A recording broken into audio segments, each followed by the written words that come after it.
go. Bilisan lang, bilisan.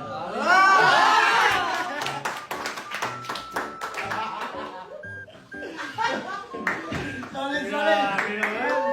Buong buo! Grabe.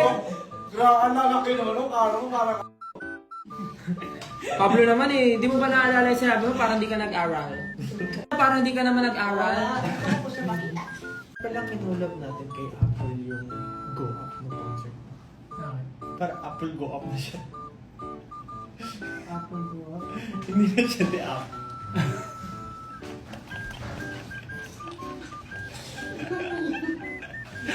Apple go up na. Apple go up? Apple go up? Ganun? Itlog ni Pablo, ngayon kanya binabalatan. Kanina lang pinapainit niya dun sa tubigan.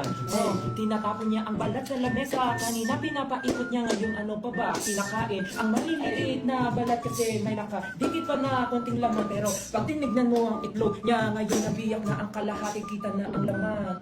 Itlog ni Pablo ay binabalatan. Itlog ni Pablo ay binabalatan. Itlog ni Pablo ay binabalatan.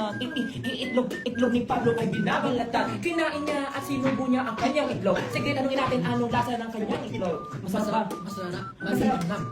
Itlog ni Pablo masarap at malinangan. Tinatanong nila kung pwede bang matikman. Mahayaan mo ba 18 niya na? Ay, matikman. Patikin mo ba sa 18 niya? Itlog ni Pablo na malinangan. Itlog ni Pablo na. Itlog ni Pablo. Itlog ni Pablo.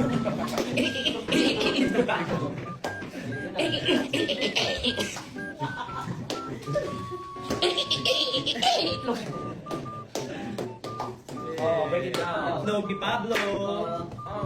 Itlog ni Pablo. Share mo naman anong lasa ng itlog mo. Go! Go! Sakit daw na dyan yan.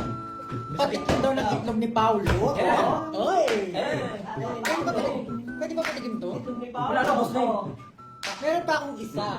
Alam naman natin na iyo'y dalawa. Nasaan yung isa? Nasa initan pa. Kunin mo na ngayon para mabalatan mo na. Kinukuha na ni Pablo. Ang itlog na bilog. Where is it?